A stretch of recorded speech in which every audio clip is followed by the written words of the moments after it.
All right, we are cruising along on the fifth wheel V30 scooter. But before we get too far into the ride, let's take a little trip back in time and look at the specs and features of this scooter to see if this is something that you're going to be interested in. All right, let's crack open this fifth wheel electric scooter V30 Pro and see what we got here. Looks like I got a little bit of shipping damage here, but it looks like it's packed pretty well with some styrofoam, so I'm not too worried about that. I'm going to assume that everything's going to be okay in the box. All right. So there it is. It looks like it just lifts straight out. We've got our user manual, and here's a toolkit, probably everything we're going to need to put it together.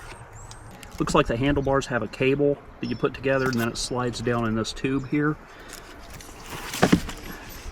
Just a matter of lining it up and popping everything together. And then we just slide everything down in here. Look in the toolkit here. Okay, so the screws we need are in the toolkit, and it looks like it's just a T-handle Allen wrench with 3 different sizes, and that should be everything we need to put this together. So yeah, for the handlebars, there are 4 Allen bolts that just go in there and line them up, tighten them down, make sure you don't cross thread them. And what I do like is they've got a little bit of blue Loctite on them, so that's going to keep them from vibrating out as you use the scooter.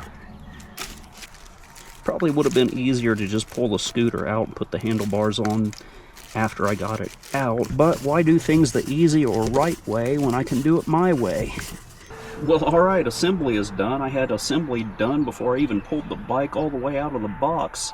It's just a matter of slapping the handlebars on and putting these 4 bolts in. I'm going to read through the manual and see if there's anything I missed just to be safe, but I just got to take this packing material off, charge the bike up to full, and then we'll be ready to ride it. Okay, so to take off on this scooter, you've got to, like most e-scooters, you've got to give it a kick, and then you can hit the throttle. Once you're moving, the throttle will engage, but if I hit the throttle right now, nothing's going to happen. But I've got it in walk mode right now. I'm going to go through all the different modes. Walk mode basically gives us like a 2 mile per hour, just very slow, casual ride. This is to go through like pedestrian areas safely. We're up to 3 miles per hour. So yeah, this is just going to be very slow, getting your way through like a pedestrian area safely, and no real fast takeoff. So practical but not fun. Our next mode is Eco, and this gets us up to, I'm not sure how fast, but it's considerably faster than walk mode.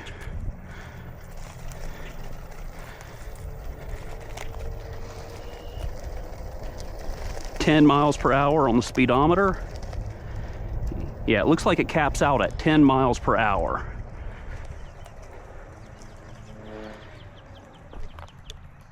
Our next mode here is D mode. I'm guessing that's drive mode. I'm not exactly sure. I'll have to look at the manual, and I'll put that information on the screen right here. But take off. A little bit more power than Eco mode.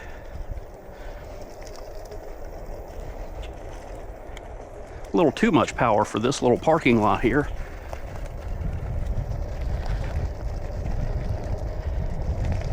$13 miles per hour, 14, 15. Looks like it caps out at 15 miles per hour for D mode.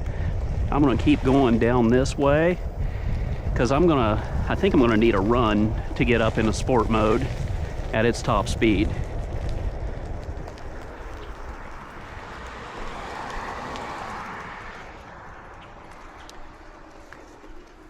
All right, now for sport mode. Here we go.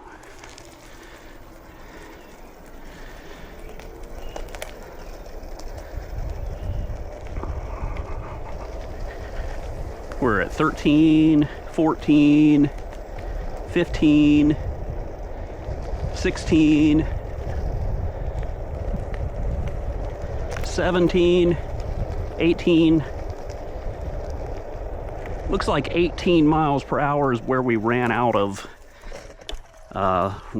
steam on the scooter, and actually ran out of straightaway to test it on. But I'm going to take it out on some flat long trails, paved later on here. But those are the modes that we can go through. Okay, so this scooter has an app. It's called V30, and if you scan the QR code on the user manual, it'll take you to where you can download the app. I've already added the scooter here, so I'm going to select that. Alright, so when we open the app and select the scooter, it shows us some information here. Like, I've already ran the bike for a little bit, so we're down to 91% on the battery. We have 0 current miles, but we have 1 total mileage. Showing that it's connected here. We can hit that and disconnect. I don't want to do that. We can turn the headlight on or off. We can lock the bike. So now that I got the bike locked, it's showing P. I'm guessing that's for like park mode. And if I try to make off with the scooter, it beeps and it won't power on. It won't go. So I've got it unlocked now. We can change our unit from miles per hour to kilometers. Okay, so this is just our mode. Yeah, comfort mode is Eco. Normal mode is D, sport mode is S, and this is the same as just double tapping the power button here. EABS gear, weekend, intermediate, or supreme grade. I don't know what that is, but I'm American, damn it, and I like supreme grade. That's what we want, I guess. 0 start. 0 start, is this where we can... Okay, yeah, so if you have 0 start enabled, it means you don't have to kick the scooter before you take off with the throttle. I like that. I'm going to leave it on there. And cruise control, we can turn that on or off. I had another scooter with cruise control. I didn't really like it, so I'm just going to leave cruise control off. And that's it. That's it for the app. So not much to it. Now let's go out and do our ride and range test. All right, so we'll do a walk around of the scooter and show you what it has. There's not really a whole lot to show with the scooter. It's simple in the best kind of way, but we'll start off with the controls here. And basically everything is done through this power button, unless you use the phone app. But we're going to go through the simplistic use now. So I've got it in sport mode, so if I want to switch over to the next mode, that's our walk mode, eco mode,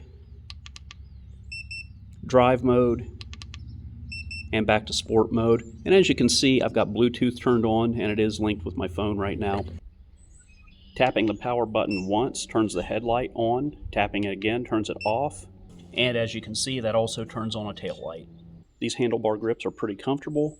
We got our brake control here, throttle control over here. It's a thumb throttle, you just push it straight down. The handlebars are not adjustable with height, but as you can see, they sit really high. We've got turn signals, and those are actually not bad. I really didn't expect them to be that bright. I've had other scooters that, you know, turn signals were just kind of an afterthought and they don't really brighten much up. But you can see after a while they do time out, and we've got our right turn signal as well. And we also have turn signals back here in the rear. Also, as you can see, we've got a brake light here. We've got a cable actuated disc brake here in the back and in the back only, but it should be plenty enough to stop this lightweight scooter. We've got a fender here over the rear wheel, and it's got a sticker here saying do not use this as a brake. So don't stand on that to try and stop the scooter with that the way you would an old school scooter. The scooter is front wheel drive, and I don't know the exact specs on the motor. I'll put those specs on the screen right now.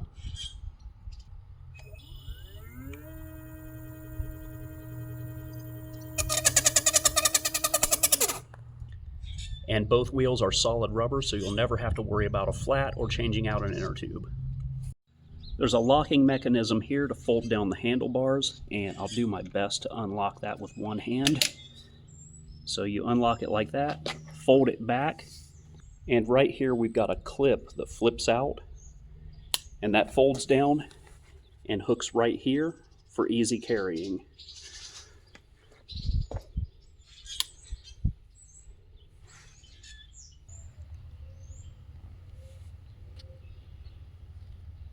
Underneath, we can see we've got a couple of rear shocks that should contribute to a more comfortable ride. And here's our product specs and battery information. Model ES09, 36 volt battery, 350 watt motor, max speed 18 miles per hour, max user weight 120 kilograms, net weight for the vehicle itself 14.6 kilograms, lithium battery, 37 volt, 7.5 amp hour, 277 watt hour. And it looks like it's UL rated 2272 2016, if that means anything to you. And we got a QR code here to scan if you would lose your user manual, so you can re-download the app if you need to. All right, I'm in eco mode now, and I'm going to go over this bumpy parking lot, through the grass, and up over that bridge as a rough terrain and then hill test. Here we go.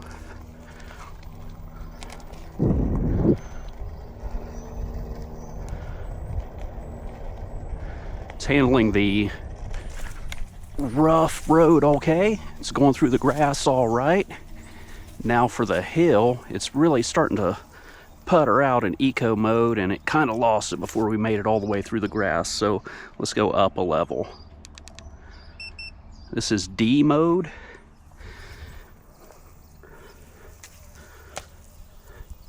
A little less than spectacular. And now for sport mode.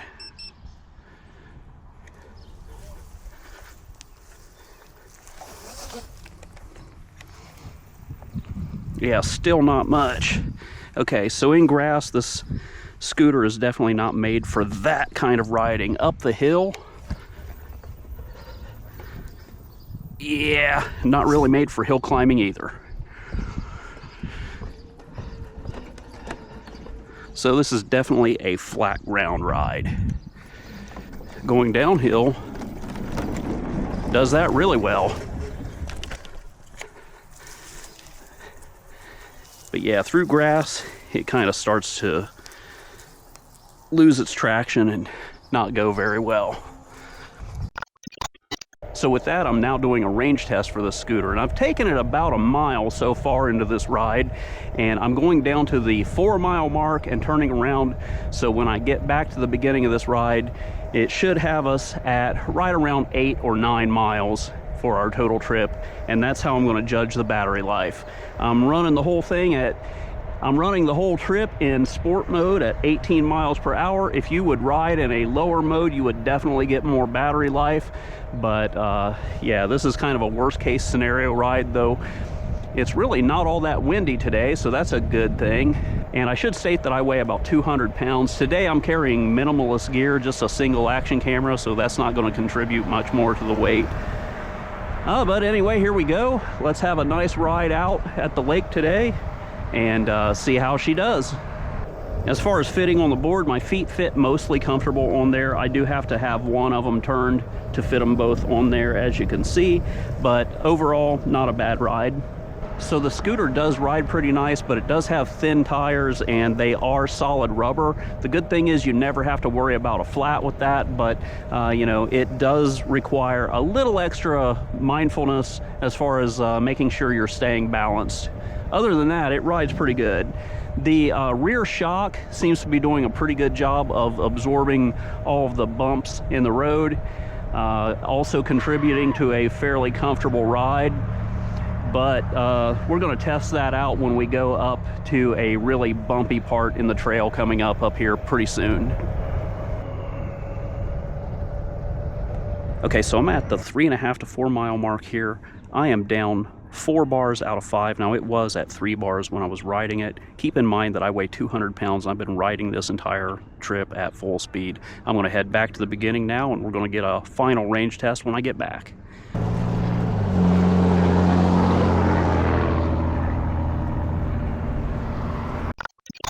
Okay, so my final thoughts on the fifth wheel V30.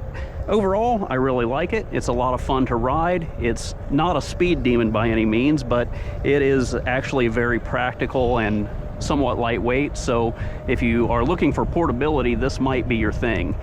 As far as range goes, we're gonna get to that at the end of the video. And as far as price goes, is it worth it?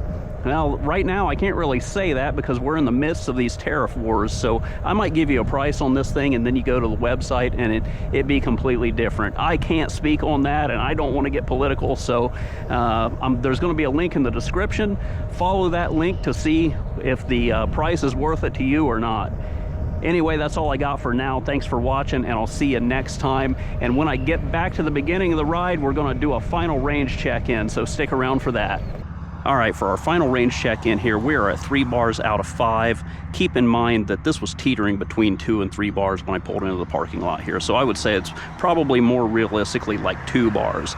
We did around 8 to 9 miles total. I weigh 200 pounds, so I would guess that all total, this scooter will probably take you about 12, 13, maybe 14 miles on a full charge. If you ride it the way I rode it today, which was full throttle, full speed the whole time, and I weigh 200 pounds.